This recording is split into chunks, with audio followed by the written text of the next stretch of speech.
Neymar, কেমন আছিস? Seven up কি একটু বেশি খাওয়া আসছে নাকি? আমি তো শুনলাম তোর নাকি সেভেন আপ খাইয়া গ্যাস্ট্রিক হইছে। কি আর কমু তোকে তোকে তো সেভেন আপ খাওয়ারও যোগ্যতা নাই। সমস্যা নেই, বিশ্বকাপে হারার পরে আবার বাড়ি চলে আসিস, তোকে লবণ পানি খাওয়াই দিমনে। সমস্যা নেই, এবার বিশ্বকাপে নতুন সেভেন আপের ফ্লেভার বেরোইছে। তোরা বিশ্বকাপে হারার পরে আমি নিজের টাকা দিয়েই ব্রাজিল টিমটা সেভেন আপ খাওয়ার ব্যবস্থা করে দেবো।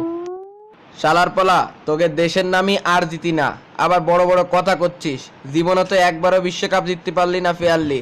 আগের বার তো জিতলি 32 বছর আগে, তাও হাত দিয়ে গোল দিয়া। আবার বড় বড় কথা কইতে আসিস আমার আবার সেভেন আপ খাওয়াবি? সেভেন আপ খাওয়ানো একটা যোগ্যতার ব্যাপার, তোর তো সেই যোগ্যতাটাও নেই।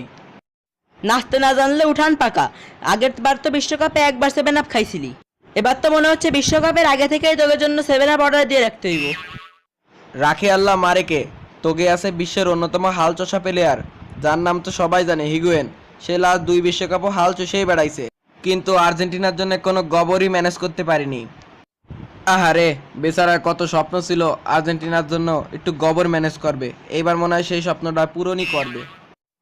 এই এই এখানে কি হচ্ছে? হ্যাঁ, এখানে কি হচ্ছেটা কি?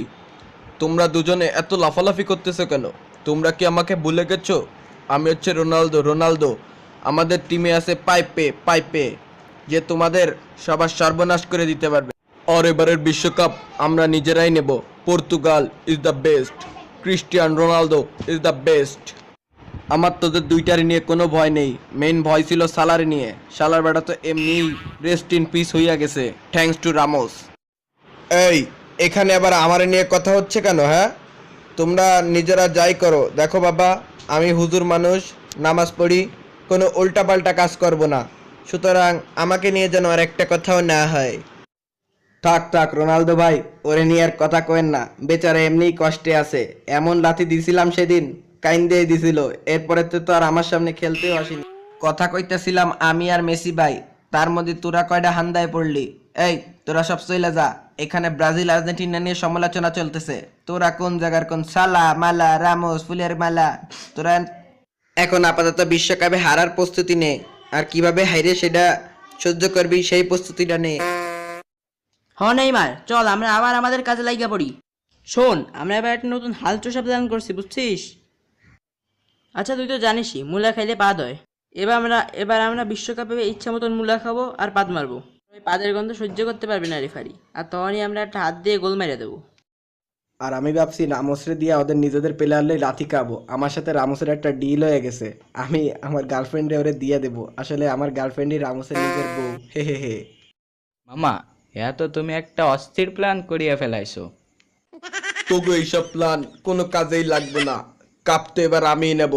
মাঠে আমার সাথে পারলে লড়তে আসিস, সবগুলোরে লাথি দিয়া উড়াই দেবো। আসলে জানিস, আমি এবার 16টা প্যাক বানায় ফেলাইছি।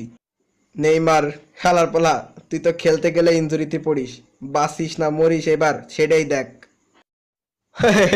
হইছে হইছে মামা, আর তুমি কইয়া না, কয়েকদিন পরেই তোমার সময় শেষ, এরপরে রিয়াল মাদ্রিদেরও দায়িত্ব নেব আমি। তুমি এবার বাড়ি যায় মুড়ি খাও, খেলা তো এবার আমিই দেখামু।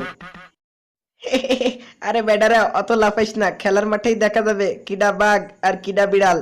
আমার সামনে পাশে খেলতে আসিস, এবার সবকটারে দেখাই দিমু আমি অরিজিনাল সালা, মাটির সালা নাকি বিছানার সালা, এবার তো কি দেখাই দিমু। যাই হোক, তোরা যদি খেলতে নাও পারিস, পটকা এক্সপ্রেসের ভিডিওটা দেখে বেলাইস, ওদের ভিডিওগুলা দেখে অনেক মজা লাগে।